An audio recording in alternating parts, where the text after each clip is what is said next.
welcome back to Bucks Beat. This is episode number 124, and we'll be talking Braves baseball today.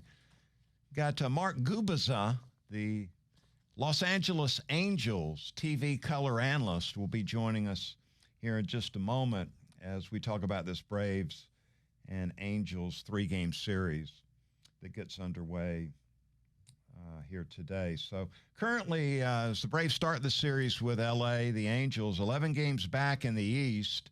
I've sort of given up hope of the Braves winning the division, and that's okay because I'm focused on the wild card, finding a way to get in the wild card.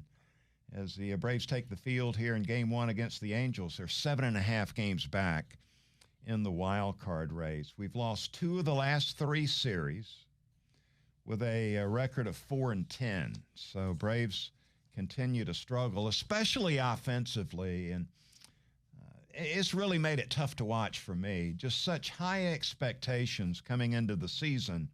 Most all the analysts and computers, preseason prognosticators had the Braves coming into the year as one of the top 3 offenses in Major League Baseball.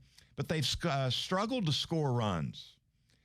And right now, a couple of trends I'm going to throw at you. If you can't score, you can't win, right? I mean, that's pretty obvious. And when the Braves score 3 runs or less, it's happened 37 times. The Braves' record is 3-34. Tough. 24th in Major League Baseball in runs scored, which is difficult to put your arm around that. This, again, was supposed to be one of the top offenses in baseball, and right now only the Rockies and Pirates are worse than our Braves scoring runs. A little dive into 2 of the Braves players that are really struggling right now, suffering through their worst seasons in Major League Baseball. One's a veteran, the other not a rookie, but just getting his career started. Let's start with Ozzie Albies, Braves second baseman. Worst season of his career to date. He hit 198 in the month of June. So apparently things aren't getting any easier for Ozzie, hitting 223 overall.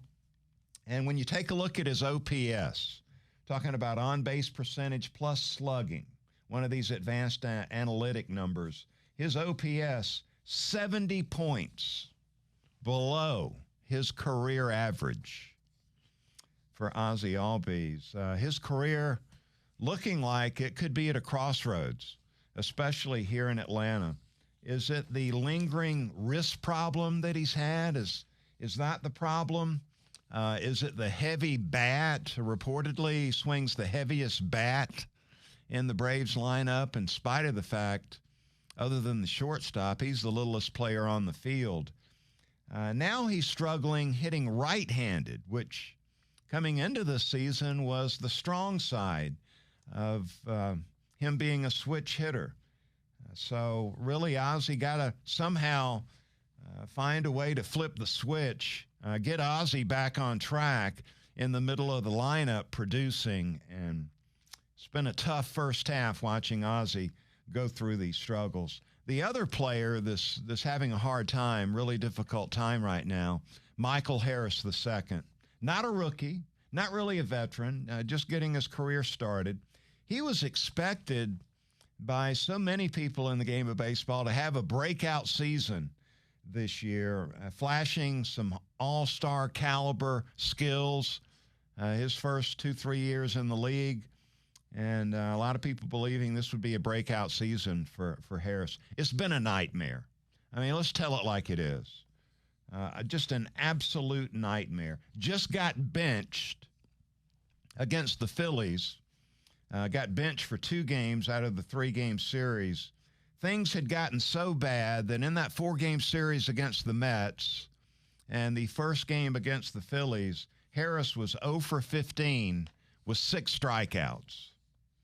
Looking at his OPS, and this is a real downer, .558 OPS is the worst in Major League Baseball. The worst, absolute worst. And that's among roughly 160 qualified hitters in baseball.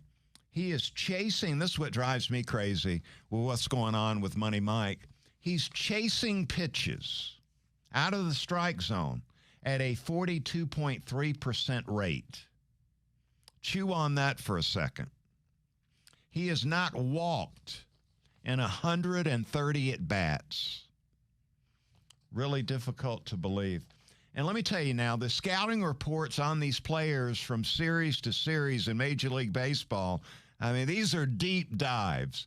And let me tell you what the scouting report says in the Angels clubhouse coming into this series. It says you don't have to throw Harris a strike to get him out.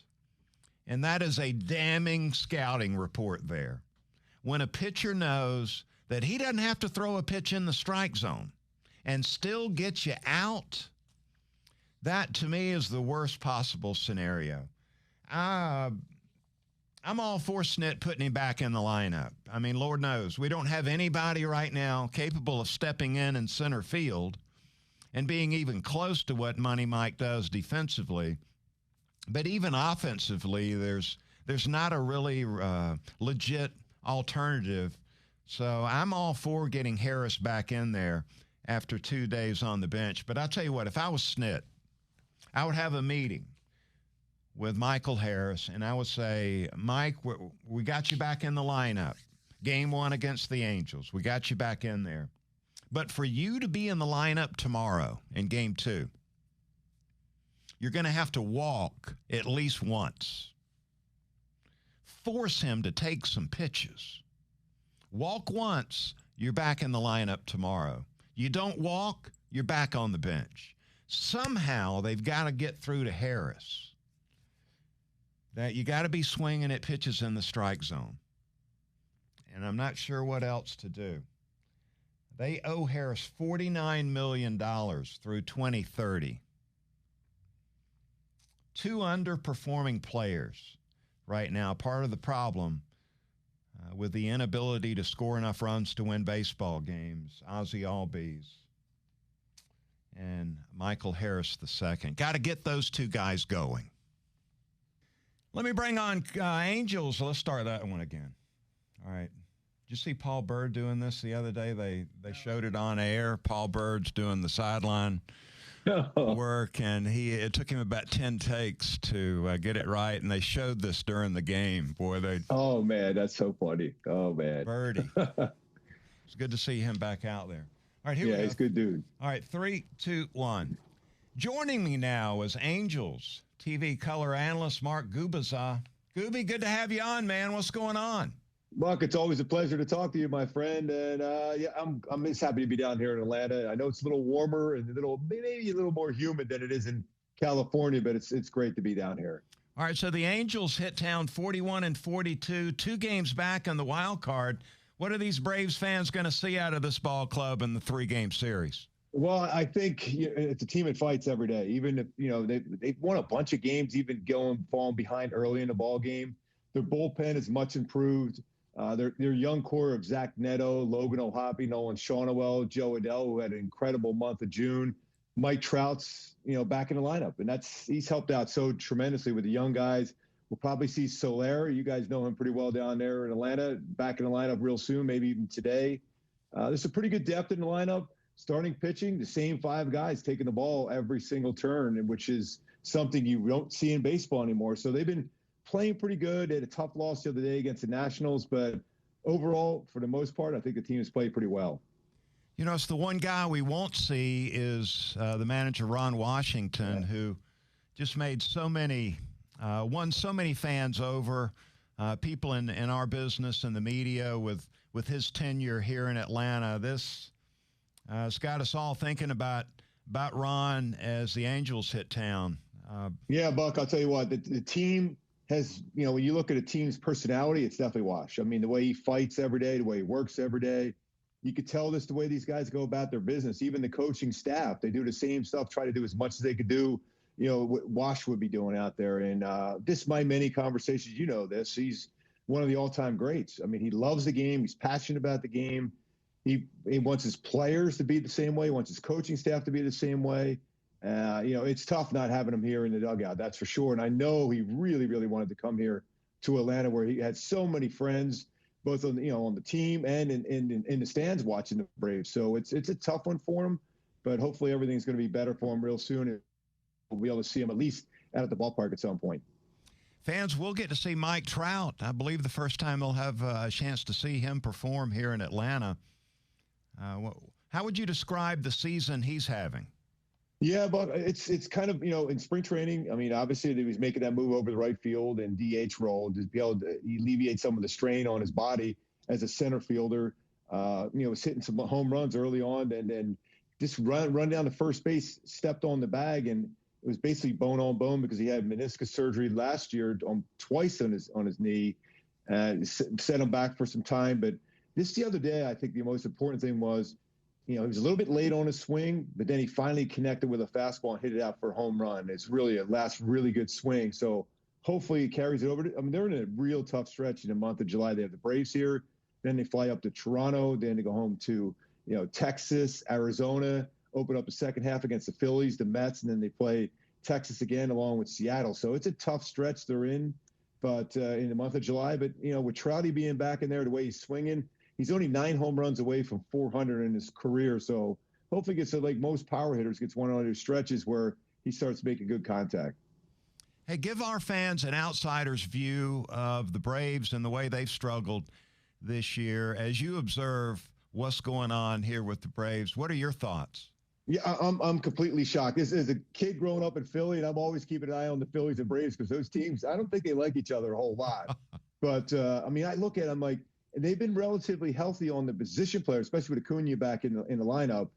I have no idea how and why they're struggling. I really don't. I mean, there's so many good bats in the lineup. Yes, they've had some guys hurt on the pitching side. You get Strider back, but I have no idea why. I mean, I felt this team, the Braves, could easily compete very well with the Dodgers in a playoff series. But right now, the way they're playing, unless they turn around like they did in 21, and when they made that miraculous comeback and on the way to the World Series, it's going to be a tough season for them. It's just shocking with this kind of talent that they have. And looking from afar, I haven't seen a lot of their games, but I mean, I'm looking over and researching for this series here. I'm thinking, how is this possible that they're struggling? I know they're going to start hitting. If you're an Angel fan, you're hoping they don't start hitting for a few more days, and then they can start crushing the baseball. Yeah, Acuna back at the top really has helped, but when you look at the Braves lineup, 6, 7, 8, 9, might be the weakest bottom of a batting order in the big leagues. And that's why it's so frustrating. Coming into the year, so many of the analysts looked at the Braves and thought, okay, here's one of the top 3 batting orders, offenses in Major League Baseball. And right now we are struggling to score runs big time. It's really been tough to watch. And Ozzie Albies and we got Michael Harris. Both those guys are just suffering through their worst seasons. Yeah, but I also know especially with Harris, he's had some tremendous at-bats against the Angels in his career. So, when you're a hitter, and you know this, if you're facing a team, it doesn't even matter who's on the mound, you're just comfortable swinging against that team. So I'm sure he's going to be something that the Angels are going to keep an eye on, even though he's been struggling this year. But when you mention that, when you have a section in your lineup that say you're 7, 8, 9 hitters, because the Angels were doing that early on themselves, then you're shortened up to a 6-inning game. And if you're a pitcher, you kind of, mix and match and get your way through that top of the order. But then when you get to the bottom, that's when you go out and put up those zeros. So when you get to the top of the order again, you have your very best pitches going. So unless they get the 1 through 9 going, it's going to be tough for them to be able to get that top of the order to be as successful as they should be. Gooby, we're going to have the AllStar Game coming in here less than 2 weeks now. Braves might only have one guy. Acuna might be the only representative playing in front of the home folks. Who will be the Angels All-Star? Yeah, that's a good question. I mean, Zach Neto looked like he was going to be making a run at that, but, he got banged up a little bit before, come down in the series here today. Sean Wells been good. Ohapi. Soriano, who you'll see in the 3rd game of the series, is a great arm. He's a possibility. But former Brave Kenley Jansen has been really, really good this season. There's a possibility of him. So they may get 1. They may get 2. Fans still love Mike Trout. He might get voted in, which is always a strong possibility. For me, you want the stars of the game for fans. I mean, obviously, if you were, going to the All-Star Game in Atlanta here, you would love to see Mike Trout being announced and get a chance to shake his hands, get some autographs from Trout. So I think there's strong possibility he still could get voted in. But I would think I would lean more towards a Soriano or maybe even Shawnowell, first baseman for the Angels, possibly getting in. Now, you've played in 2 All-Star games. What's the vibe among the players as you gather for the All-Star game? Yeah, I know right now it's a lot of fun. It's what you're wearing and all the other stuff like that. But when I was lucky enough to play in an All-Star game where the National League hated the American League, and we didn't like the National League. And because at that point in '88, when I made my first one in Cincinnati, the American League, I don't think I'd won forever in an All-Star game. And the National League kind of enjoyed that, feeling they were so much better. So we won that game, and then we won the next year also. We felt pretty good about ourselves. I mean, it was a very, very competitive game. I still think it is, because you just want to have that bragging right, saying, your league is better. But if I look right now, as far as talent, the National League is definitely stronger team-wise and talent-wise than the American League. At this moment, it's switched. But I still think the players enjoy the competition, although they do have all the fun with the home run derby and see who's got the coolest-looking gear wearing out there and stuff. So it's still kind of fun for them. Do you think it's good to get that break for the players that aren't in the All-Star game? Is that an advantage as you move into the second half of the season? How much does the All-Star game take out of a player not getting that break as you look to the second half? Yeah, a lot of those guys. I mean, it all really depends. I think if you're going into the All-Star break as a hitter, especially, and you're hot, you want to keep swinging the bat. And if you're struggling, you want those few days to clear your mind and get back in and figure out what's going on with your swing. So it really all depends on how well you're going in towards that All-Star break. I mean, you notice it right after the All-Star break, generally hitters, their timing's off because they haven't had many, they take a few days off and they haven't swung the bat. So it takes a little bit of time. But the guys that play in the All-Star game, especially if they're hot going into the All-Star game, generally come back out in the second half and are really swinging the bat well. Speaking of All-Stars, Gooby, I've been reading about your group with the TV broadcast side is regarded as, I was reading a piece on you guys here recently, said it was the best crew, best broadcast since Dick Enberg and Don Drysdale were doing the Angels games. You've been in this now, what is it, your 17th year?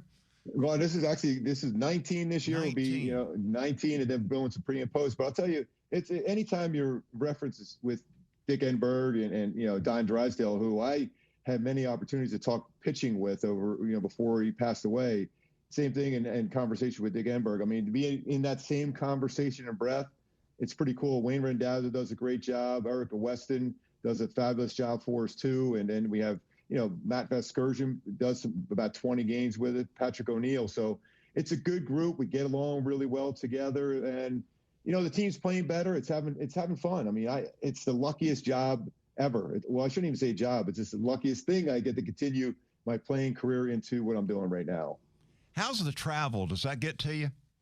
You know what? Everyone asks me that. I think I just don't know any better. I mean, the same thing. It's like, give me an itinerary and tell me where to be, and I'm good. The one year I wasn't doing anything, I didn't know what to do because I'm always having somebody tell me, well, you got to be here for the bus at 12 o'clock. You got to be here at the stadium here, spring training starts and all that. So I'm kind of used to being programmed. So when you're not programmed, it's an odd thing, especially during the winter time, where you're just going, okay, what am I supposed to do? Always being told what to do. So it's a little different when there's time off.